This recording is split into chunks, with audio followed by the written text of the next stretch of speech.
네, 다음 종목입니다. 종목이 지금 보시면 모바일 어플라이언스네.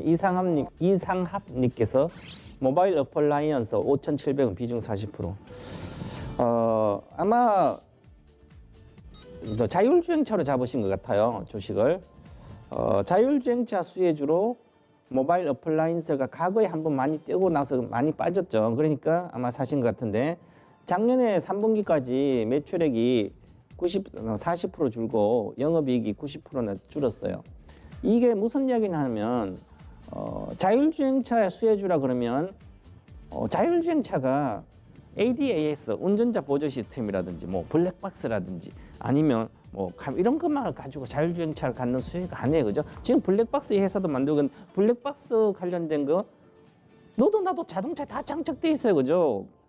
그거 가지고 팔아서 이익을 못 냅니다. 지금은 그 얘기는 블랙박스뿐만 아니라 뭐 관련된 자동차 그런 거 전부 다 초기 시장이 이제 블랙박스 이제 없다가 이제 너도 나도 달기 시작할 때 그때는 그런 주식이 많이 올라가요. 그리고 운전자 보조장 운전 뭐 차선 이탈 경고한다. 아주 쉬운 겁니다. 이런 것은 이걸로 이익이 나진 않아요, 그죠?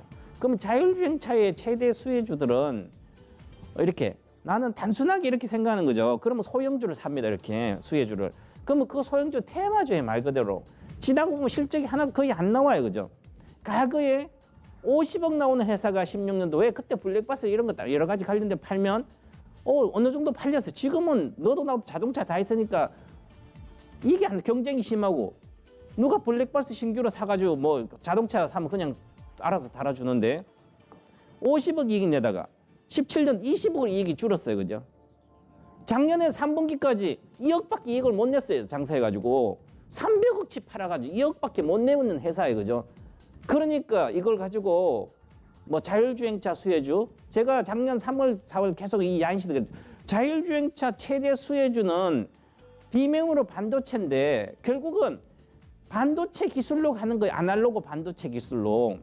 그러면 자율주행차 최대 수혜 국내에서는 가장 직접적인 수혜주는 DB 하이텍이에요, 그죠? 생산해주고. 그리고 자동차 반도체 메모리, 비메모리 반도체를 생산하는 회사 중에는 유일하게 물론 삼성전자는 관련된 비메모리 반도체 칩을 생산하지만 여러 가지가 얼마 비중이 되지 않아요, 아직까지. 그러면 DB할 때는 일본 업체를 통해서 일본의 자동차 반도체, 자율주행차 관련된 여러 가지 뭐 PMIC라든지 뭐 관련된 자동차 들어가는 반도체를 자율주행 관련된 거의 다 만들면 팹리스 하면 회사들이 칩을 만들어 뭐 하면 생산을 우리 DB할 때 해주고 다시 뭐 버시라든지 해외로 수출되거든요. 그럼 수혜주가 이렇게 직접적 수혜주가 있어요, 그죠? 그런데 나는 이제 직접적 수혜가 있는데 테마주로 뭐 운전자 보조 시스템 수혜주라고 생각하면 말 그대로 테마예요. 그러면 갖고 있는 시간이 3개월 이상, 6개월 이상 갖고 있으면 안 되는 거죠. 그래서 이걸 사가지고 대다수 소형주니까 몇천 원짜리니까 사가지고 내가 돈을 벌려 갔는데 실제로 돈이 안 됩니다. 해보시면. 과거에도 이렇게 하셔서 몇 번 쏟고 또 쏟고 3번 이상 쏟으면 나의 실력이 안 좋은 거죠. 한 방에 올라가 보세요. 한 방에 올라가도 계속 빠지고 장 때문에 빠지냐고 안 그렇습니다. 코로나가 지금 때문에 그런가 2월 17일 한 방에 올려놓고 지금 빠져 있죠. 그런데 주식이 보면 월봉 차트를 보면 15,000대 이렇게 빠졌다고 생각하니까 실적이 50억 내다 2억밖에 못 냈는데 당연히 빠져야죠. 이것도 별로 회사도 아니에요, 저는 생각하기에. 그러면 이렇게 단기적으로 해서 가면 물론 이익은 날 수는 있어요. 제가 보기에 기술적으로는 6,000 뭐 조금 시간이 지나면 언제든지 테마가 불면 6,500원 정도까지는 갈 수도 있고 단기적으로도 6,000원 정도는 5,800원은 충분히 갈 수가 있어요. 이렇게. 그러면 내가 5,500원 사가지고 불확실한데 만약에 5,700원 이렇게 사서 10% 먹으려고 그것도 실적이 어떻게 될지 모르고 앞으로 경쟁이 더 심한데 사게 되면 말 그대로 제가 시장이 좋고 어떤 테마가 불고 나올 그렇게 따라서 수익이 나고 손해가 나는 거죠. 그래서 투자의 가치가 없는 이 자율주행차 관련된 겁니다. 그래서 기술적으로 보시면 거래가 많이 실렸기 때문에 반드시 5,700원 이상이 돌파해야 돼요. 보세요.